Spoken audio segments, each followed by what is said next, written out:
Sekolah Kebangsaan Pakpura. Tanggal 1946, satu sejarah indah tercipta di kampung ini. Sebuah sekolah kebangsaan telah dibina, dikenali sebagai Sekolah Kebangsaan Pakpura. Pada asalnya sekolah ini berbentuk bangunan sementara yang hanya bertiangkan batang pokok nimbuk, berdindingkan buluh dan beratapkan nipah. Bilangan kekuatan sekolah pada masa itu hanyalah seramai 8 orang guru dan bilangan murid seramai 80 orang dengan kapasiti kemudahan fizikal yang sangat terhad. Sekolah Kebangsaan Pakpura terus mengorak langkah kejayaan sehingga tahun 1957 bangunan baru separuh kekal telah dibina. Seterusnya pada tahun 1980, sekolah ini terus mendapat bangunan satu blok 2 tingkat yang boleh menampung pertambahan murid. Kini, Sekolah Kebangsaan Pakpura mempunyai seramai 646 orang murid, 46 orang guru dan 7 orang AKP serta 5 orang pekerja pembersihan.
Assalamualaikum dan salam sejahtera.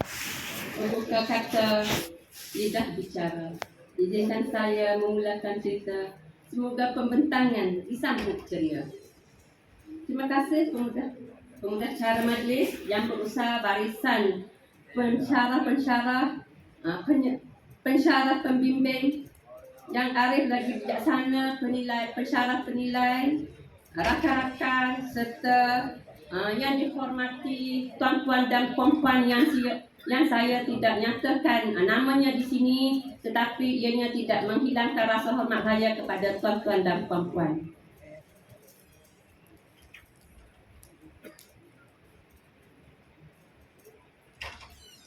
Inilah profil sekolah saya, di mana sekolah saya ditubuhkan. SK Pakpura ditubuhkan pada tahun 1946. Dan pengasasnya adalah Encik Abdullah bin Awan Ahmad. Enrolment guru, AKP dan murid sekolah SK Pakpura bermula daripada 511 orang, kini bertambah kepada 646 orang, di mana kami dikenali sebagai sekolah magnet school. Inilah profil guru besar, di mana saya dilahirkan pada tahun 1971 dan menjadi kerjaya sebagai guru besar pada tahun 2016. Inilah sumbangan-sumbangan saya. Profil anugerah sedikit, anugerah khidmat cemerlang. Dan inilah sebenarnya grade dan SK Pakpura.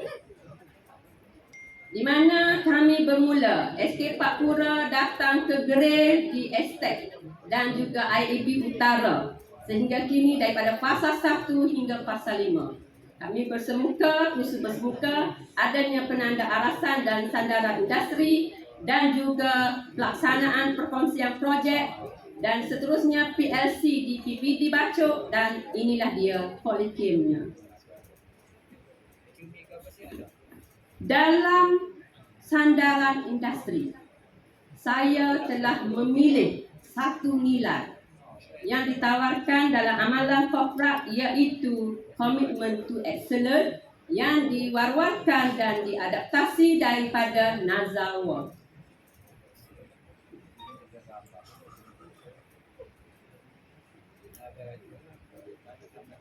Libasan emas adalah projek saya. Kenapa libasan emas? Kenapa libasan emas? Saya memilih projek ini kerana projek ini sinonim dengan anak-anak murid saya di luar bandar.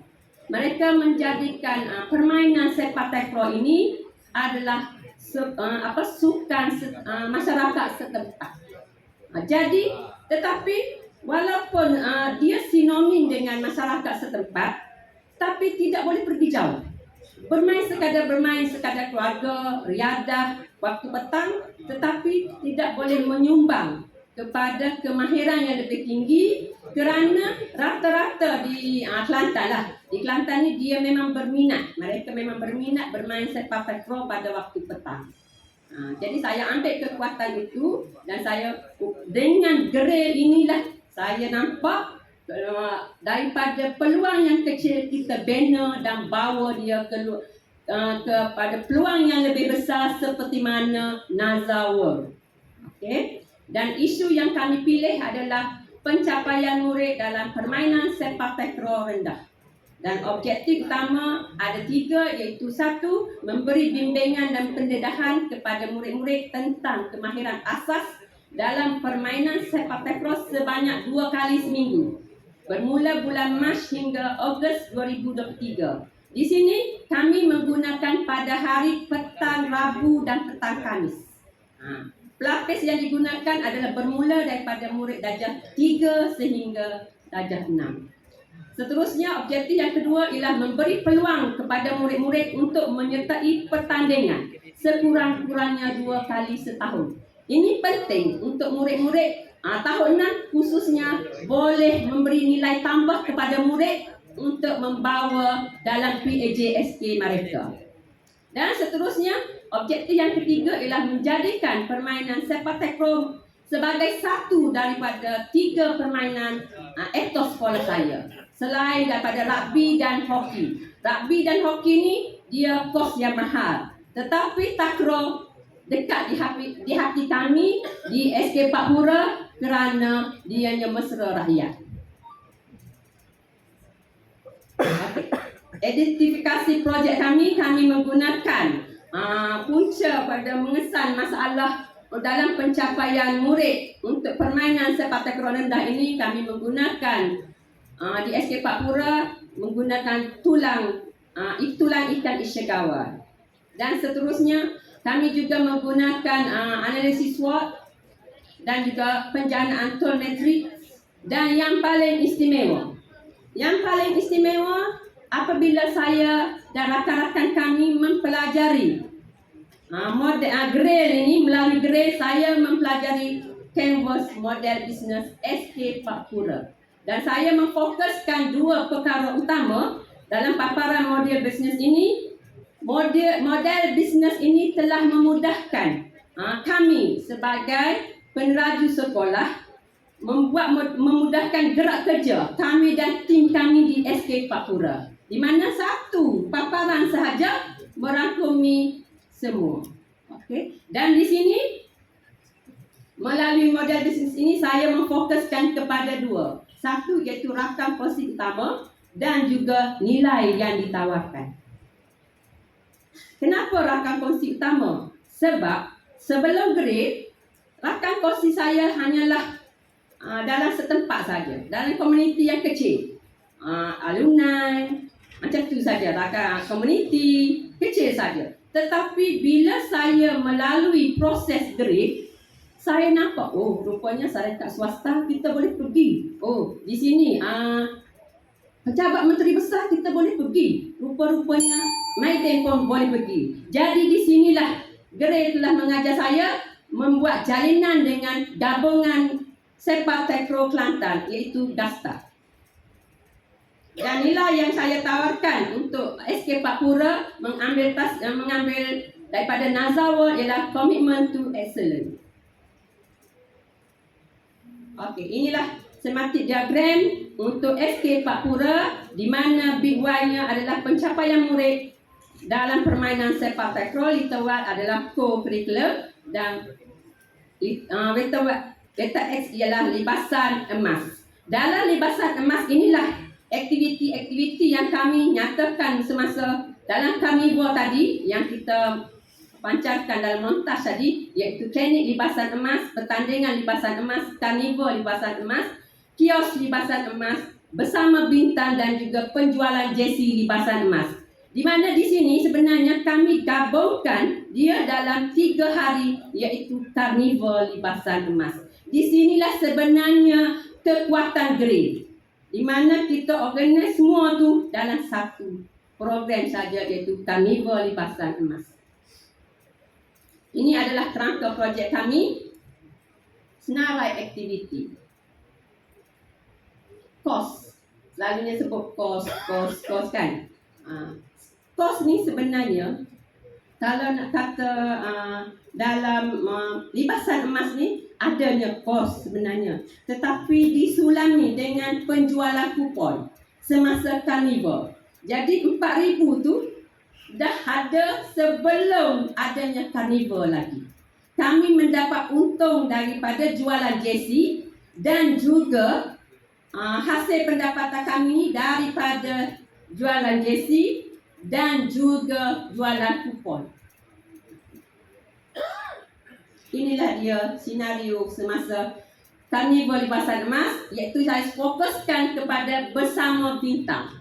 Bersama bintang ini adalah pemain sepak takraw kebangsaan yang bermula pada tahun 2019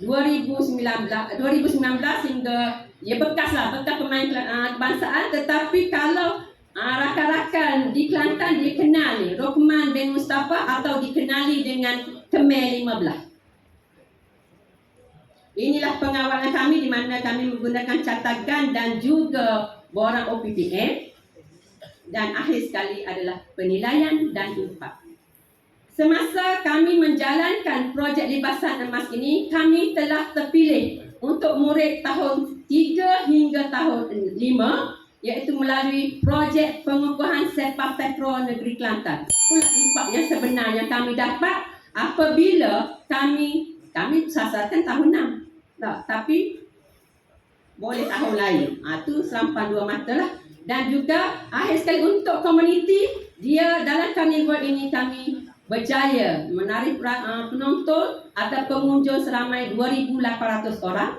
Dan juga projek ini juga menjadi pencetus kepada permainan sepak takraw untuk menjadi sukan pilihan dalam PPD Bacok. Dan akhir sekali penambahbaikan yang kami nak buat adalah melalui gabungan Gastak tadi, hubungan dengan Gastak tadi kami akan menubuhkan pasukan libasan emas perempuan peringkat sekolah rendah. Kenapa dia ini? Sebab dia terus dapat kekebangsaan. Sekian. Rumusan dia inilah dia. Cantik. Cantik, tanya. Pembentangan yang menghilangkan ngantuk. Dengan libasnya, rajuk tu saya dah nampak. Saya mula-mula ingatkan libas ni tu. Rajuk tu dah attract. Sebab libas ni, Puan, libas ni dah. Saya tanya. Okey. Bagaimana Puan sebagai berusaha nak pastikan projek ini diteruskan walaupun Puan sudah bersara? Contoh, kita nak maintain sebab projek ni menyemangatkan anak-anak, menaikkan semangat anak motivasi. Thank you. Okey. Satu, sebenarnya kita dah ada, terima kasih Puan. Pertama, kita ada jurulatih di peringkat guru. Tetapi kita ada juga dalam komuniti. Komuniti kami ni dia dah diasuh. Petang-petang kenapa kami boleh buat Rabu dan Khamis? Sebab dilatih oleh komuniti. Ibu bapa dia bermain. Sebab itulah kami di sekarang satu keluarga, satu bola sepak takraw, satu murid. Kita buat dalam kumpulan di petang hari mana ada komuniti dan murid dan sekolah berpisah tiada.